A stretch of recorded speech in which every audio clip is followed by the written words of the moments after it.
Mamadou Koulibaly a démissionné de ses fonctions de maire d'Azaguié suite à un courrier du Premier ministre lui annonçant une réduction de 50% de sa rente viagère perçue en sa qualité d'ancien président d'institution puisqu'il exerce toujours comme maire et que l'État lui verse des indemnités liées à cette fonction.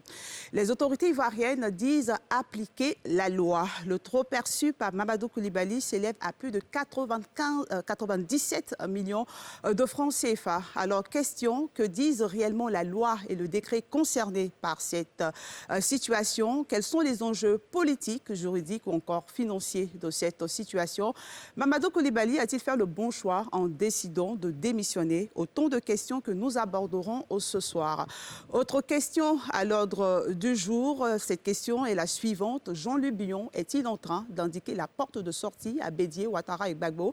En effet, Jean-Luc Bion, secrétaire exécutif chargé de la communication de PDCI, a dit cette semaine au cours d'une rencontre avec les jeunes qu'à 75 ans, on ne cherche plus à faire de la politique et qu'en 2025, les jeunes seront au pouvoir.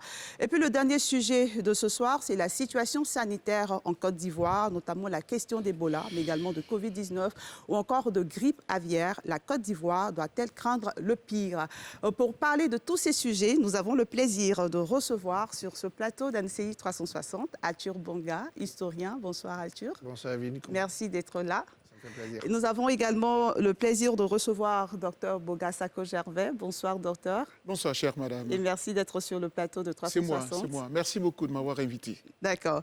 Juste en face de vous, nous avons Victor Junior Djokoyi, qui est journaliste, directeur de publication de PME Magazine. Bonsoir et bienvenue. Bonsoir Evelyne.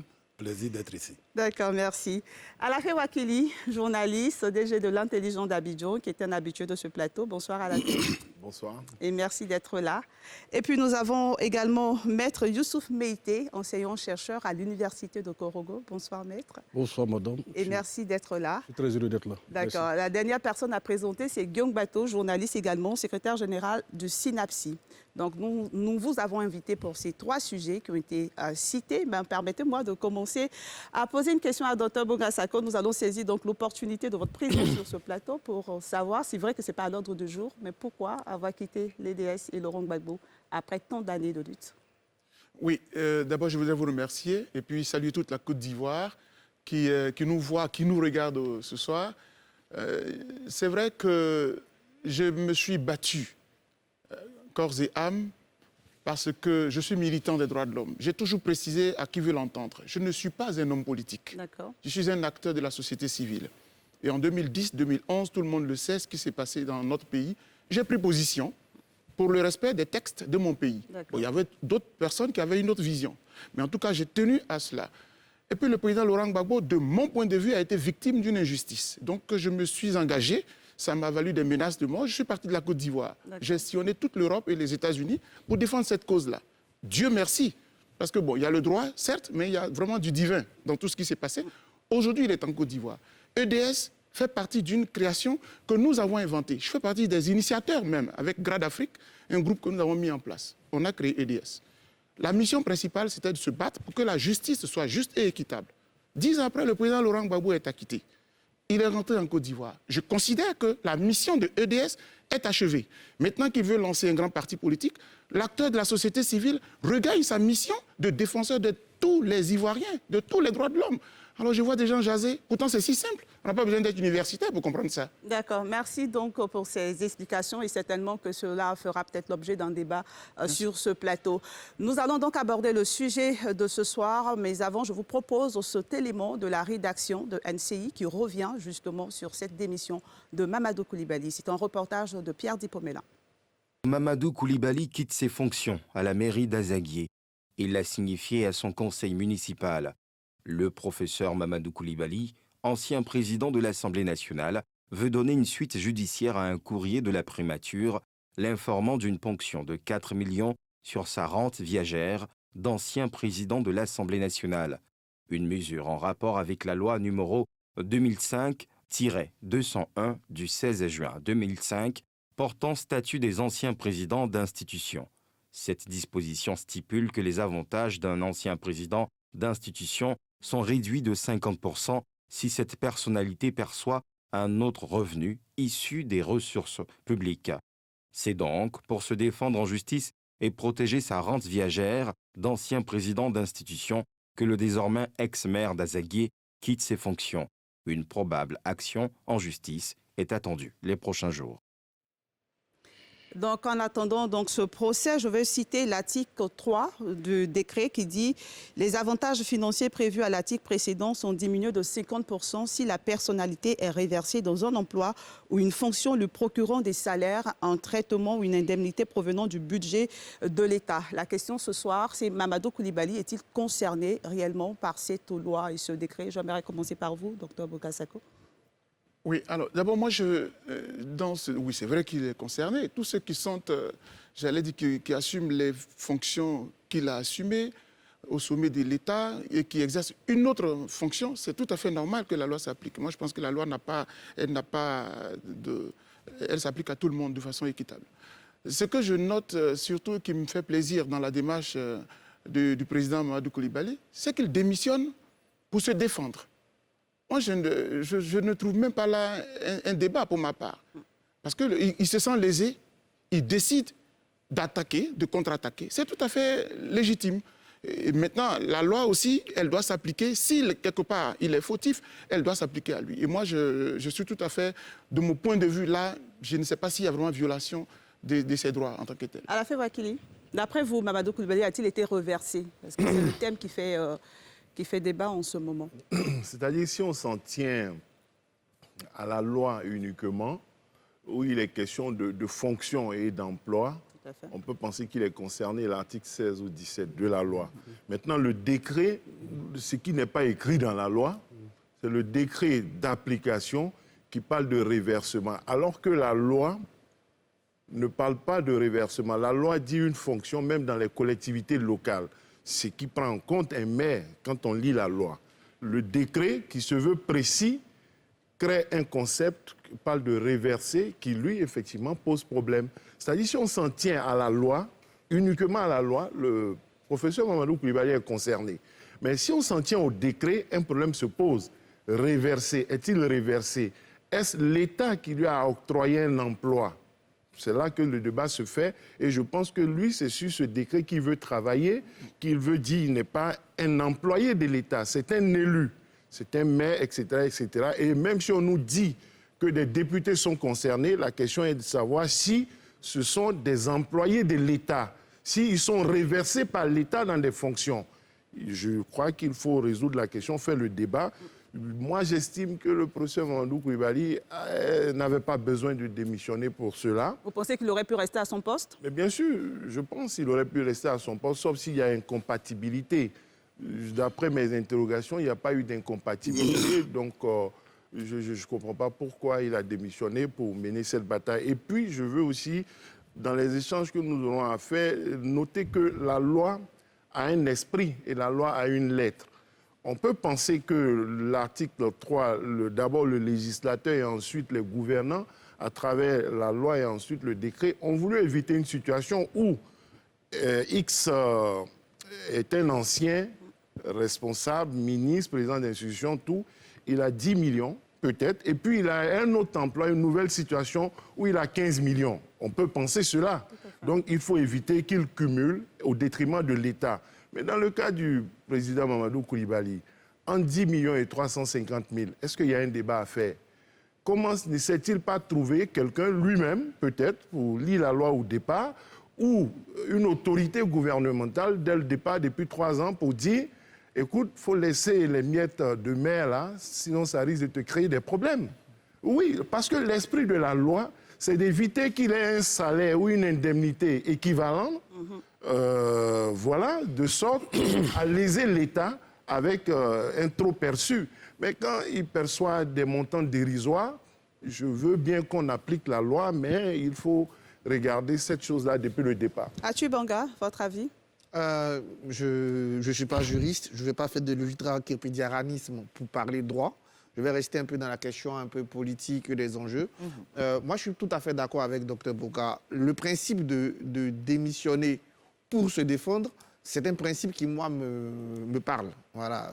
Pourquoi? Surtout parce que je peux estimer que me défendre, a besoin de toute mon énergie, ou tout simplement a besoin de clarté pour ne pas qu'il y ait confusion quand je vais me retrouver maire devant un juge. Ça, c'est bien.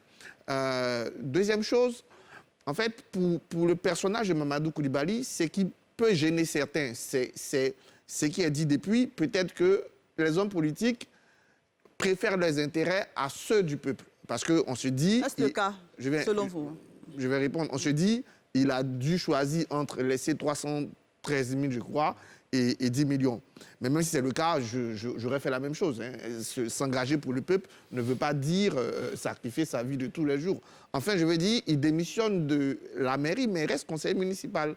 Et donc, je pense qu'en tant que conseiller municipal, et de toute façon leader naturel de son conseil municipal, il peut toujours influencer le développement d'Azaguié, puisqu'il a été le maire, il peut toujours continuer dans cette vocation. Enfin, c'est très intéressant d'utiliser la voie de la justice. Il faut que de plus en plus, on ait ce réflexe-là, d'utiliser la voie de la justice. Ça va permettre un débat juridique, un procès, et ça va permettre aussi à nos juges de se sentir un peu plus sous pression et dans l'idée d'avoir une indépendance dans leur jugement, puisque leur jugement sur ces questions comme ça sera beaucoup épié. Voilà. Jokoyi, avant de vous donner la parole, j'aimerais préciser, parce que j'entends des chiffres de 10 millions, j'aimerais juste préciser que le courrier du Premier ministre parlant de la rente viagère parle de 6 750 748 francs. Voilà, 6 millions de francs CFA. Jokoyi, quel est votre avis sur cette question? Est-ce que Mamadou Coulibaly est réellement concerné par la loi et le décret cités justement dans cette situation? Oui, du point de vue juridique, oui, il est concerné par cette loi. Ce qui dérange, c'est la période et les circonstances dans lesquelles cette loi lui est appliquée. D'abord, il a été élu maire depuis 2011. 2018 du moins. De 2018 à maintenant, on ne le relance pas sur sa faute, on le laisse avancer. Quelqu'un dirait pour l'enfoncer davantage. Et puis après, on sort une loi. Qui existe, hein? La loi existe. La loi existe véritablement. Mais pourquoi pensez-vous qu'on veut l'enfoncer? Qui veut l'enfoncer? Pourquoi l'enfoncer? Non, les circonstances de cette loi-là donnent l'impression même que la décision est vraiment politique. Parce que Mamadou Coulibaly, c'est pas n'importe qui. Je veux dire, si nous sommes déjà sur ce plateau pour en parler, c'est parce qu'il compte. Vous comprenez? Au-dessus de la loi.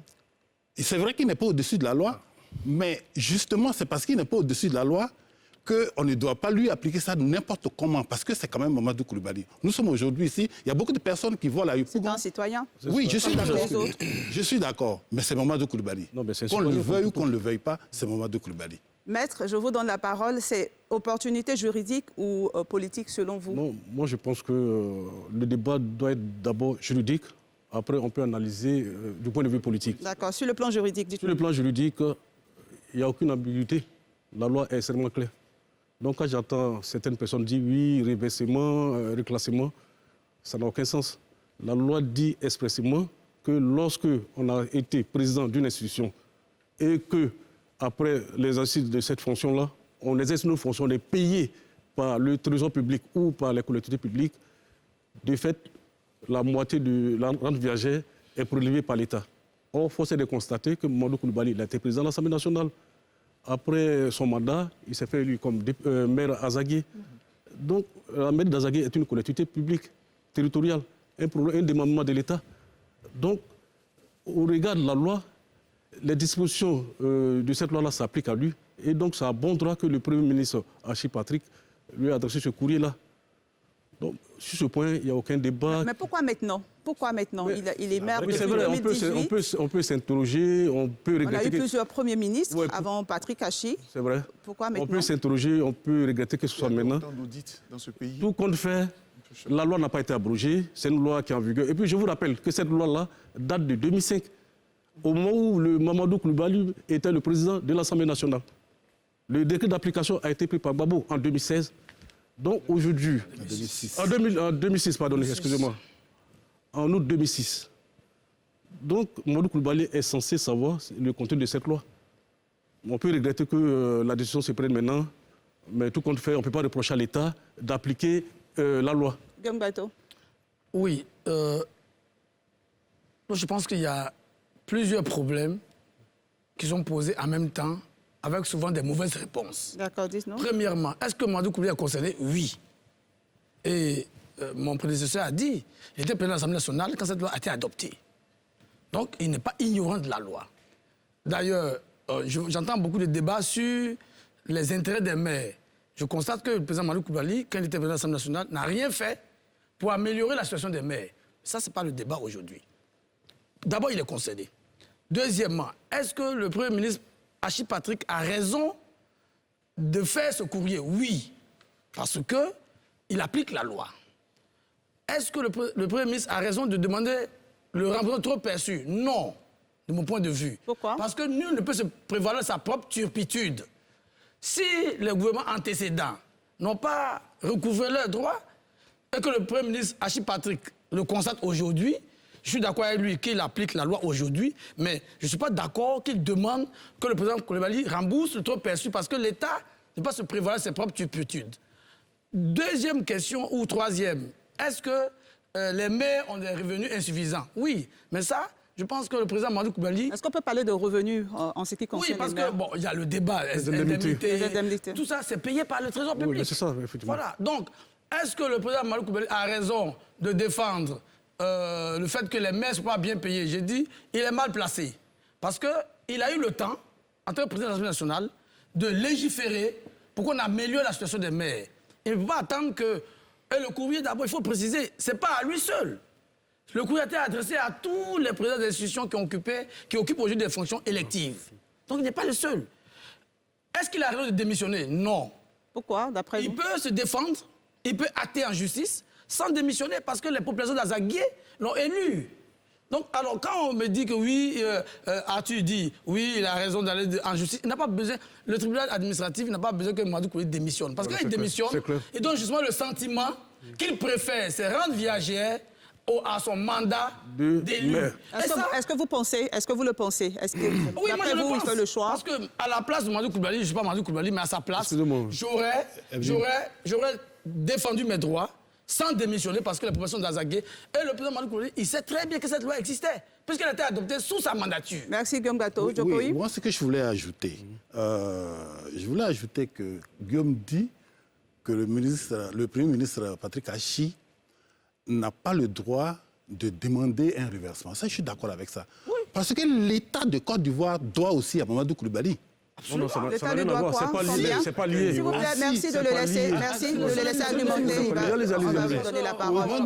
Merci, Guillaume. Le professeur Mamadou Koulibaly, en tant qu'ex-président de l'Assemblée nationale, avait droit à un certain nombre de services. On peut dire qu'il avait besoin d'un jardinier, il a besoin d'un chauffeur, il a droit à un chauffeur, d'un jardinier, d'un chef de mission, d'un cuisinier, etc., etc.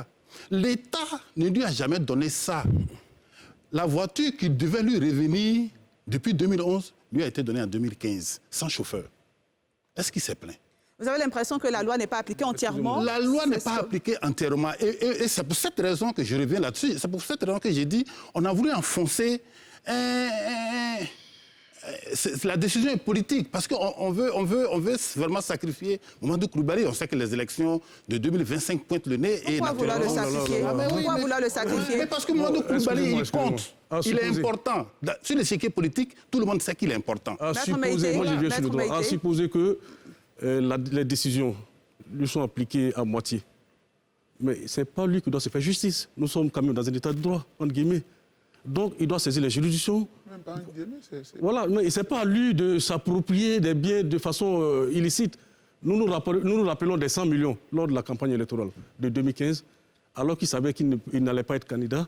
Il a empoché les 100 millions. Pas ça. Non, mais c'est une réalité. Tout le monde le sait. Mais comment vous savez candidat. Merci de le laisser terminer. Mais c'est qu'il ne pourrait pas être candidat. Mais est-ce qu'il a été candidat? Est-ce qu'il a été candidat? À partir du moment où il n'a pas été candidat, il aurait été honnête de sa part de reverser les 100 millions. Mais il n'a pas fait. Il a gardé par dévalu. Donc ça, c'est une acte irrégulier, illégal. C'est de l'argent qu'on lui avait donné pour faire une campagne. Et il a fait cette campagne non. Merci. Guillaume Bateau. Oui, je pense qu'il faut qu'on s'entende. j'ai posé des questions, on a répondu. Et j'essaie de répondre. Est-ce que le président Mamadou Coulibaly est concerné par la loi? Oui. C'est pas le débat sur la question. Parce que, même quand on parle de décret, le décret n'est pas au-dessus de la loi. Oui, mais c'est ça. Et même en ce moment, quand le décret était pris en 2006, l'État de l'Assemblée nationale, il aurait pu dire le décret là n'est pas conforme à la lettre et à l'esprit de la loi que nous avons votée. Il n'a pas fait. Il n'a rien fait pour améliorer la situation des maires. C'est pas ça le débat. Aujourd'hui, ça on l'a compris. Vous l'avez dit tout à l'heure, on l'a compris. avec le Premier ministre, c'est quand il nous demande de reverser le trop perçu. Le trop perçu n'est pas du fait du président Mamadou Coulibaly. C'est du fait de la défaillance. Non. Ah oui, il a perçu, mais c'est le fait de la défaillance. S'il vous plaît. Bon, allez-y, s'il vous plaît. Mettez, voilà. Allez-y, continuez. Allez-y, s'il vous plaît. Donc, Je m'excuse. je dis, nul ne peut se prévaloir de ses propres turpitudes. Si les anciens premiers ministres, prédécesseurs du président et du ministre, Premier ministre Apache Patrick n'ont pas cherché à être rigoureux sur les textes, ils ne doivent pas en vouloir aux gens. Je suppose que c'est parce que le président Mamadou Coulibaly est encore maire ou les élus sont encore là. Mais ceux qui ont perçu cet argent et qui ne sont plus là, qui sont décédés, ils vont les poursuivre dans leur tombe pour leur arracher l'argent. Docteur Boga, Sato, j'ai vu que vous voulez réagir. Les héritiers, les Merci Guillaume Bateau, vous n'avez plus la parole. Merci. Docteur Boga Sato a la parole. Je voulais faire une observation. En tant que militants des droits de l'homme, nous nous battons pour la bonne gouvernance. OK. Et ces genres d'actes, on aimerait souvent les voir dans notre pays. Donc vous encouragez. Moi, sur le principe, je suis d'accord avec le principe. Parce que vous remarquez très bien, chère madame, la plupart de nos élus, nos hommes politiques, ils ne sont jamais contrôlés dans ce qu'ils perçoivent même. Et moi, je donnais souvent, au cours des conférences, des exemples. Le monsieur n'avait rien. 2 jours après avoir été nommé ministre, il se construit 4 immeubles, 5 immeubles. Tout cela, ça fait partie de la corruption, etc. Donc moi, je dis globalement, sur le principe de la bonne gouvernance, ça, c'est un bon acte. Maintenant, la question du reversement, le trop perçu, moi, je suis d'accord. Pour qu'on reverse le trop perçu. Surtout quand on prend l'historique. Il a été lui-même le président de l'Assemblée nationale. Il connaît la loi. Il était là quand le décret a été pris. Il sait. Et quand il percevait les miettes, comme M. Alafé les appelle, il les a acceptés. Il les a bien reçus. Donc c'est en connaissance de cause. À un moment donné, et puis quand je dis cela, cet argent n'appartient pas à X ou à Y, c'est notre argent à tous. Mais dites-nous, chers invités, est-ce que justement la démission de Mamadou Coulibaly règle la question du trop perçu? Parce que c'est un trop perçu. S'il démissionne, il n'est plus maire.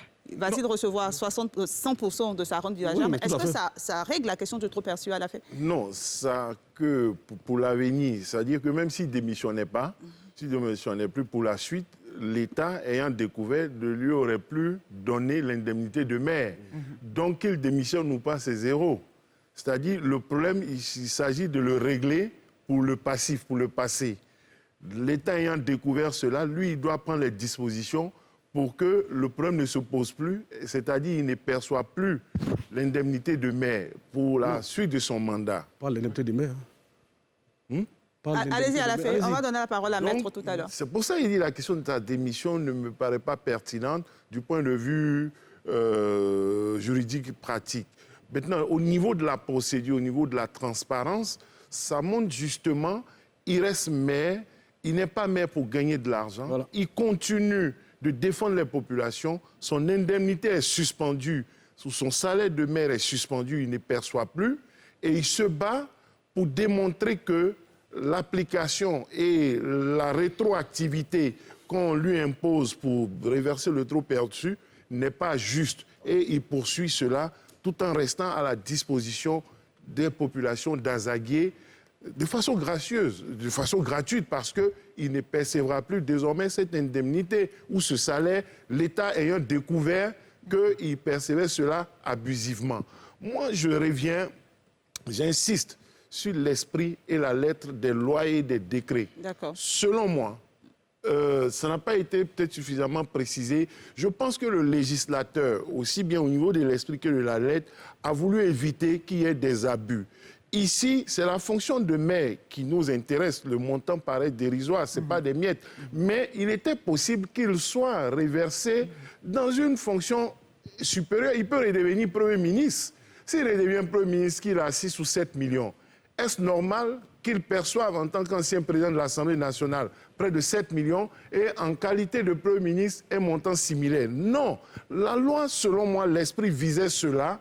Je suis d'accord que même un centime de l'État, c'est important, mais il faut aussi appliquer les lois et les décrets avec un visage un peu humain. Merci à la fin, Maître Meïté, et ensuite Atiu Bonga. Je reviens encore sur ce que M. Alafé vient de dire.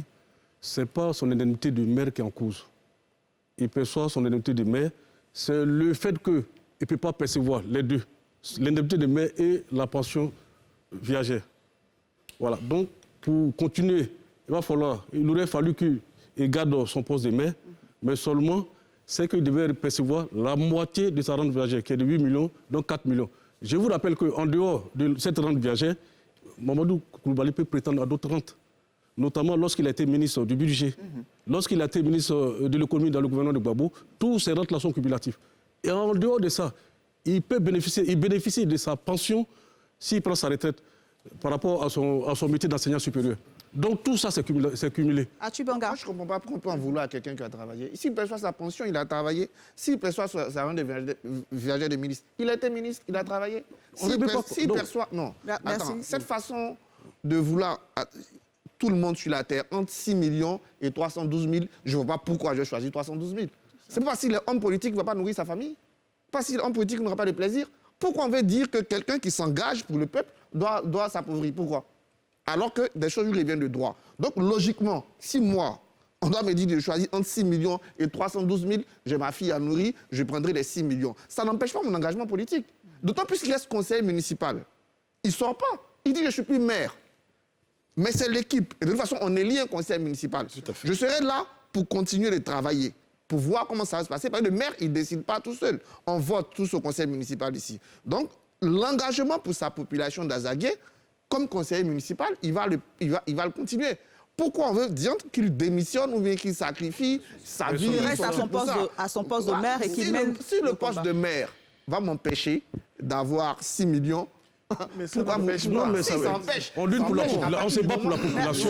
S'il vous plaît, mais pourquoi vous opposez se battre pour la population et avoir de l'argent? Ça n'empêche pas. Non, mais attendez. Ça empêche parce que c'est parce qu'il perçoit, je termine, ou bien je ne comprends pas bien, c'est parce qu'il perçoit l'indemnité de maire. Il n'est pas obligé de la percevoir. Il n'est pas obligé de la percevoir, il peut juste renoncer à percevoir. C'est fini, le problème est réglé, il reste. Mais la question de la démission, je pense qu'il le fait, comme le dit le docteur Bougard, pour se consacrer à... Une question d'honneur. Mais c'est la question, s'il vous plaît, on va s'écouter et on va se comprendre, terminer rapidement. Je vais terminer pour dire que le principe, comme on le dit, de saisir la justice et de donner une suite juridique à tout ce qu'on est en train de faire intéressant.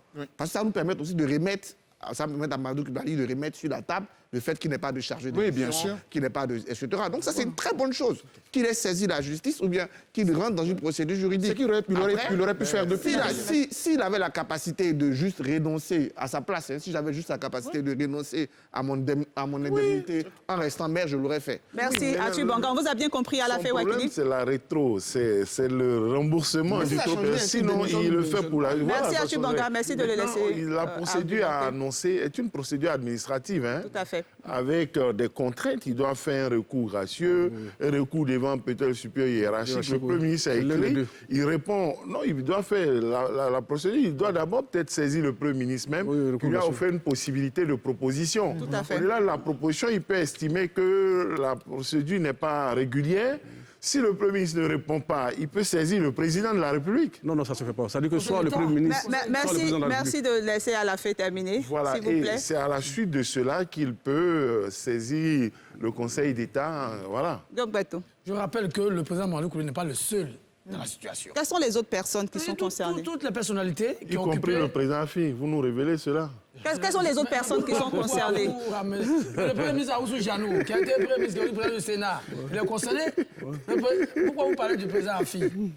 Bon, voilà, parce que je ne comprends pas. Mais pour revenir, je dis toutes les personnalités qui sont dans cette situation, qui ont été présentes... Avez-vous connaissance du fait qu'elles ont reçu ces personnalités en courrier similaire? Je me suis informé sur le plateau, c'est le minimum. Voilà. Donc, premièrement, le président Mamadou Coulibaly n'avait pas besoin de démissionner. Mon voisin de droite... Lequel? Nous sommes deux. Non, de droite immédiate. D'accord. A dit Il aurait pu renoncer à l'indemnité de 320 000. Et puis rester en fonction. Parce que le sentiment que ça donne, même si Arthur ne veut pas qu'on le dise, ce que ça donne, c'est qu'il préfère, en démissionnant, il pouvoir un débat. L'intégralité, oui. C'est bon, moi je suis d'accord pour le débat. Mais je dis, le président Mamadou Koulibaly aurait pu faire ce débat depuis longtemps. Avec la démission, avez-vous le sentiment qu'il a abandonné le peuple qui a voté pour lui en 2018? Tu veux faire croire qu'il est conseiller municipal. Il a été conseiller municipal et puis il a été élu maire. Merci Guillaume Bato. On lui a donné un mandat. Il m'interpelle. Merci Guillaume Bato. Merci. La démission est actée, il a acquis à son pays. Merci. Il a dit à ses conseillers qu'il s'en va. Nous évoluons. On va donc évoluer, s'il vous plaît, dans le débat. On donne la parole à Djokovic. Écoutons-nous, prenons le temps de nous écouter et ensuite, voilà, de réagir. Pour permettre surtout aux téléspectateurs. En démissionnant, il décide de ne pas faire écorner son image. Parce que nous sommes dans un pays, malheureusement, je le dis, extrêmement politisé. Vous ramenez la question à la politique. Mais bien sûr. Mais je vous le dis sur ce plateau, Mamadou Koulibaly, ce n'est pas n'importe qui. Et nous le savons, nous tous, que 2025 n'est pas loin. Et c'est l'occasion, nous sommes dans la période où on doit trancher les têtes qu'il faut trancher. Électoralement, qu'est-ce qui pèse? Mais bien sûr. Merci, maître, s'il vous plaît. Non, ne dites pas ça. Allez-y, s'il vous plaît. Vous comprenez? Pour nettoyer son image, il démissionne pour suivre le dossier correctement. Et puis après, s'il doit être réintégré, il sera réintégré. Mais il fait bien de démissionner. Deuxième élément, c'est qu'en Côte d'Ivoire, j'ai comme l'impression qu'on n'a pas l'habitude de la démission. Dans le cas de Mamadou Koulibaly, il n'a pas été nommé par l'État. Il a été élu par un peuple, il a été voté par un peuple. C'est le sentiment de l'abandon de cette population-là. C'est de ça que nous parlons. Oui, mais donc allez lui poser la question à l'État. Puisque c'est l'État qui l'a forcé à la démission. La population élit le conseil municipal. Elle n'élit pas le maire. Voilà. Donc, l'engagement que le peuple a pris, il a pris avec une liste. Il n'a pas pris avec un maire. D'accord. Tête de liste. S'il vous plaît. La tête de liste n'est pas maire. D'accord. Au plateau, ça s'est joué à quelque chose. La tête de liste n'aurait pas pu être maire. Il y a plein de... le ministre Adjoumani, il a été tête de liste, mais n'est pas président du conseil régional du truc. Donc, il y a plein d'exemples comme ça, où la tête de liste ne l'est pas. Et donc, moi, j'estime que à partir du moment où il décide de rester dans le conseil municipal, donc de continuer son engagement public au service de sa population, ça ne pose pas problème. Je pense même qu'il a eu le choix entre rester maire et juste libérer son indemnité ou démissionner du coup. Il a préféré cette option-là. Il aurait pu tout simplement renoncer à son indemnité. On vous a bien compris, maître Meïté. Moi, par rapport à ce qu'il vient de dire, ça donne plutôt l'impression qu'il a choisi l'intégralité de sa rente viagère par rapport à défendre la population, à rester aux côtés de la population. C'est peut-être une interprétation. Non, vous comprenez qu'il a eu le droit de démissionner alors. C'est l'impression que ça donne. Laissez-le terminer. C'est l'impression que ça donne. C'est l'impression que ça donne. Ça noircit beaucoup plus son image. Surtout que cela est renforcé par le fait que les 100 millions, je reviens dessus, même une fois, il a dit qu'il a renoncé, lorsqu'il enseignait, après avoir été président de l'Assemblée nationale, il enseignait à l'université, qu'il a renoncé à son salaire. Mais ce n'est pas fortuit, peut-être. Donc, ça peut nous donner le sentiment que... C'est une interprétation. Non, c'est une interprétation, oui, c'est une interprétation, c'est une hypothèse. Ça peut donner le sentiment que, parce qu'il ne voulait pas être rattrapé par la loi, qu'il a préféré abandonner ce salaire-là, faisant croire que, bon, il fait ça de façon... Il fait du bénévolat. Ça peut donner un autre sentiment également. Maître Boga a demandé la parole. Merci beaucoup. Oui, moi, bon, la question... on le poursuit parce qu'il est Mamadou Koulibaly, c'est-à-dire il y a une chasse aux sorcières et tout ça. Franchement, je suis un peu embêté vis-à-vis de cet argumentaire, honnêtement. Donc, je me dis, quand on est homme politique, on est homme public, et qu'on occupe des fonctions hautes, au plus haut sommet de l'État, il faut faire attention.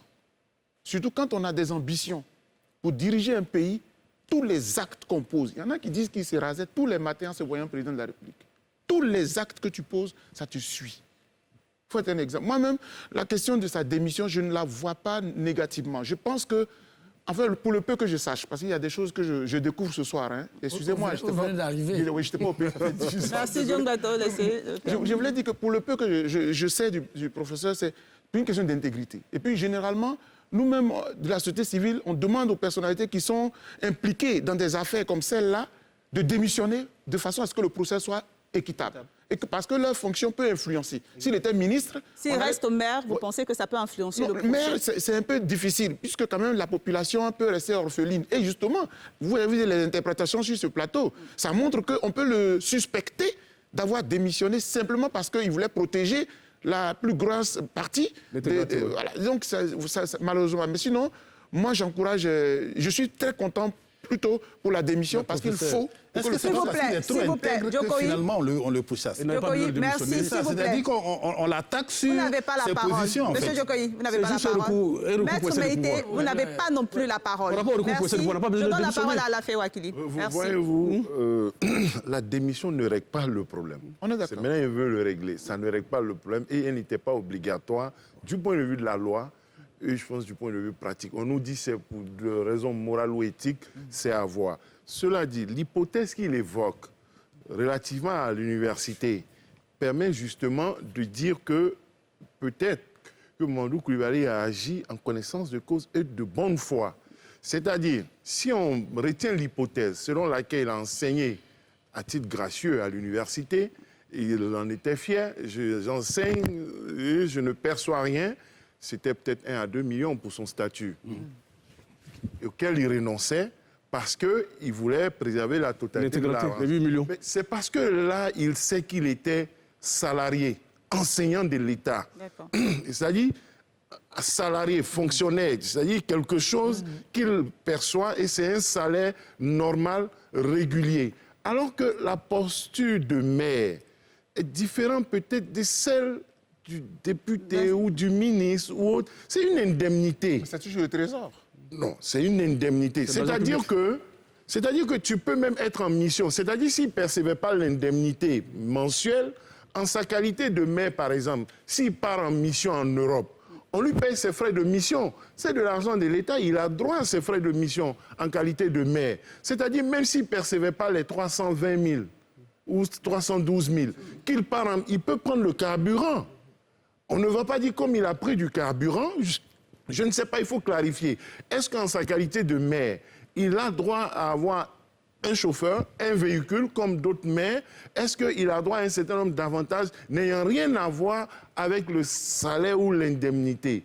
Donc, sans doute, il a choisi de rester maire et de percevoir cet argent. Si vous retenez l'hypothèse qu'il a refusé un tel schéma quand il enseignait à l'université, il a dû le faire en connaissance de cause, de façon volontaire, au niveau de la mairie pour percevoir, en se disant relativement à la loi, il n'était pas en porte-à-faux. C'est peut-être cela qu'il veut prouver dans sa procédure.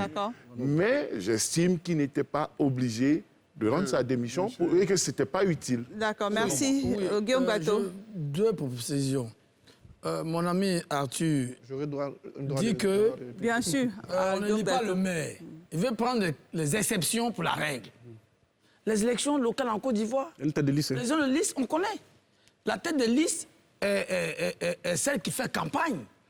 Le cas de Daloa, le maire Samba Coulibaly, l'imbroglio qu'il y a eu, c'est des cas exceptionnels, c'est des cas rares. Donc, quand on se présente dans nos localités, même pour les conseils municipaux, les conseils régionaux, il parle du cas du ministre Adjoumani, mais c'est la loi qui prévoit que si vous êtes ministre, vous ne pouvez pas occuper la fonction. Non, la loi était... Non. Merci. Le décret, ça n'existe plus. Oui, ça n'existe plus, mais il a parlé de ça avant. Oui, avant, la loi disait la ministre Annou Loto est président du conseil régional. Mais je veux dire la loi d'avant. Si le ministre est nommé ministre, il laissait la place à... Ça, c'est avant. Donc, je ne veux pas prendre ces exemples-là pour la Merci, Guillaume Bateau. Arthur Banga veut bien réagir. Deux choses. Rapidement. On tourne en rond. Le président Coulibaly Mamadou, je suis d'accord avec ceux qui disent qu'il n'avait pas besoin de démissionner pour se défendre. Parce que ça, on a bien compris. Voilà, il a un mandat. On a bien... Tout ce qu'on dit, oui, on veut te couper la tête. Bon, c'est pas sa seule tête. Moi, là où je suis d'accord avec les autres, c'est que le Premier ministre, Achille Patrick, il montre une volonté de bonne gouvernance. On prend acte, mais il aurait dû s'en prendre à ses prédécesseurs qui n'ont pas fait le contrôle. Voilà moi ce que je dis. Bien, on a bien noté. Valablement Merci. sur cet aspect. On a bien noté ce point. Arthur Bonga. Jokoyi, vous n'avez pas la parole. Merci. Je dis que l'État n'a pas le droit. Merci, Guillaume Bato. Vous n'avez plus la parole. Arthur Bonga a la parole maintenant. Bato, quand il choisit de respecter la loi, de ne pas la respecter, la loi elle est claire. On élit un conseil municipal. Ça, c'est clair, c'est évident. Vous n'allez pas changer ça. On le dit clairement. Moi, je suis prof, j'enseigne à mes élèves qui doivent élire un conseil municipal. Et le conseil municipal qui, à son tour, élit le maire. Donc, on n'a jamais élu... Le peuple n'élit pas le maire. Guillaume Bato, s'il vous plaît. Le peuple n'élit pas le maire. Donc, le peuple a élu le conseil municipal qui, à son tour, a élu le maire. Et quand je décide d'être une liste, j'ai un engagement. Et je ne pense pas que cet engagement soit lié simplement au fait que je sois maire ou pas. Après, moi, je suis dans le conseil municipal, je pèse, ma voix compte, je peux organiser mes pensées dans ce conseil municipal. Personnalité donc, aussi. mon engagement reste dans le conseil municipal. En plus, sur le terrain, on peut avoir un conseil municipal, et d'ailleurs, on le voit très souvent dans nos villes, s'il y a un adjoint au maire ou le conseil municipal qui est le réel maire. On dit même maire résident. C'est celui qui est sur le terrain, qui va auprès des populations. Il n'a pas besoin d'être maire pour le faire. Donc, dire qu'il faut être forcément maire pour servir à Azagué, je ne crois pas. Et dernière chose sur laquelle je veux dire, terminer, c'est de dire, c'est très bien que le Premier ministre ait mis cet esprit de bonne gouvernance, il faut qu'il continue. C'est très bien aussi la réaction de Mamadou Coulibaly d'aller en justice plutôt que de rester à se victimiser, à dire comme... Non. Mais justement, sur cette décision, s'il vous plaît, on va peut-être évoluer un peu dans le sujet, notamment sur cette décision du Premier ministre d'encaisser, on peut le dire, le trop perçu par Mamadou Coulibaly. La question qui revient et que ça pose, c'est pourquoi l'État n'a pas décidé aussi d'encaisser les 100 millions de 2015, les 100 millions de l'élection présidentielle. Oui, Guillaume Bato. Avant de répondre à votre question, je termine avec Arthur. Mais Mamadou Coulibaly renoncerait à 320 000 francs pour prendre 32 000 parce que le conseil municipal aussi, il a 32 000 francs par session. Parce que s'il reste conseil municipal et qu'il perçoit les 32 000 francs, c'est la même chose. Parce que c'est 320 000 ou c'est 32 000. Donc ça, c'est pas le débat. Oui, c'est ça. Maintenant, le trop perçu, moi j'ai déjà dit depuis sur ce plateau que je trouve que l'État ne peut pas se prévoir ses propres turpitudes. Si vous n'êtes pas ça, capable... on a bien compris. Ça, on a vraiment bien compris. Si le Premier ministre, il vient, la loi ne peut pas être rétroactive. Il prend une décision, je pense que ça va agir pour l'avenir. Il dit maintenant que moi, État de Côte d'Ivoire, j'ai été laxiste, parce que ça, c'est le mot. J'ai été laxiste depuis 2018, 2019. Tous ceux qui ont été élus dans le cadre du président Mamadou Coulibaly ont perçu de l'argent. Bon, je prends acte, je ne veux plus que ça se répète. C'est tout. J'ai dit, parce qu'il y en a qui sont morts. Et l'argent qu'ils ont perçu, le Premier ministre va les poursuivre. On vous a suffisamment entendu sur ce point. Merci, Guillaume Bato et Maître Meïté. Merci. Alafé Wakili. Vous parliez des 100 millions de la présidentielle de 2015. Il fallait être candidat et puis il fallait faire campagne. Mamadou Coulibaly était candidat, il n'a pas fait campagne, mais au moins il était candidat, donc il les a reçus régulièrement. D'ailleurs, une question s'est posée sur la transparence de ce don-là. Et après, je pense que l'État, pour souci de cohésion sociale, n'a pas voulu justement déjà commencer à toucher sur ses indemnités. Non, il a fait. On allait faire rembourser ça à 20%. Non, faut continuer la cohésion sociale. Il aurait pu rembourser peut-être 2 millions par mois et au bout de 5 ans, il finissait de payer. Voilà. Bon, je vais donner la parole à Boga Sako et je reviens à Maître Meïté et ensuite à Jokoyi. Tout à l'heure, M. Alafé disait sur ce don-là, je le prends au mot. Quelle était la nature de ces 100 millions? Dans quelle loi c'était inscrit? Ça vient d'où? Donc, à la vérité, c'est même pas M. Mamadou Coulibaly qui est en cause, de mon point de vue. C'est l'État qui s'élève comme ça et qui distribue quand il est content. Oui. Lui seul. Ce n'est pas prévu dans la loi. En Côte d'Ivoire, on n'a jamais donné 100 millions à quelqu'un pour aller à la campagne. Donc, il faut qu'on arrête de poser des actes pour des intérêts politiques. S'il vous plaît, Alafé, laissez-le terminer. Non, parce que, je suis un peu surpris. Donc, c'est pour ça que Mamadou Coulibaly, je pense qu'il s'est là, de ce point de vue, il s'est bien comporté, parce qu'on ne sait même pas d'où ça vient, quelle était la nature. Et tout ça. Merci de le laisser terminer, cher monsieur. Maître Meïté, voilà, merci de le laisser terminer, s'il vous plaît. Vous me dites que c'est de l'argent public. Peut-être que c'était un don venu du budget de souveraineté ou bien un don du chef de l'État, lui, président sortant. Payé via le Trésor. Je viens. Et tout à l'heure, M. Guillaume Bateau, il y a ce détail-là que je voulais quand même lui donner. Quand il dit qu'il sait très bien que c'est l'État qui ne peut pas se prévaloir de ses propres turpitudes. Mais je veux dire, en banque, souvent, quand vous allez en banque, un matin, vous retrouvez 10 millions sur votre compte. Oui. Alors que vous savez que ce n'était pas de vous. Vous utilisez. Le lendemain, la banque s'est rendue compte. Qu'est-ce qu'elle fait? Elle exige. Donc l'État, c'est une banque? Non, mais attends. Guillaume, Monsieur Guillaume Bateau, c'est un exemple que je vous donne là pour dire... Merci, docteur. On a bien compris. Maître Meïté demande depuis la parole. Ce que dit Guillaume Bateau depuis là, que l'État ne peut pas se prévoir de ses propres turpitudes. Mais non, attendez. Lorsqu'il y a eu de l'argent qui est perçu indûment... Par qui? Par un administré, par une personne. C'est le devoir de l'État de récupérer cet argent-là. Maître Meïté, excusez-moi de vous couper la parole. On va aller à la pause rapidement et au retour, vous allez continuer d'argumenter.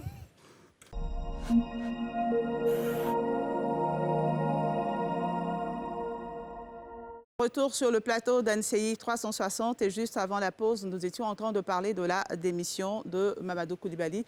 Maître Meïté, vous aviez la parole. Ouais, je continue pour dire que je réponds à Guillaume Bateau qui dit que l'État ne peut pas se prévoir de ses propres turpitudes. Mais je dis que c'est faux. Parce que lorsque de l'argent est perçu indûment par un individu, c'est le devoir de l'État de récupérer ce trop perçu-là. C'est vrai que la personne qui s'est sentie lésée par rapport à cette récupération peut contester devant le juge. À partir du moment où c'est récupéré, le juge peut estimer que l'État a fait preuve de négligence. C'est une faute de service et lui accorder des indemnités. C'est arrivé. Il y a plusieurs jurisprudences qui ont été rendues dans ce sens-là en France. Les trop perçus ont été récupérés par l'État. Ces personnes qui ont été victimes ont contesté devant le juge par rapport à leur bonne foi, par rapport au fait que ça a mis assez de temps et que l'administration a fait preuve d'inertie. Le juge a estimé que, effectivement, c'est vrai que ça a été récupéré, mais l'État doit indemniser la personne. Sauf que ici, Merci, docteur Boga.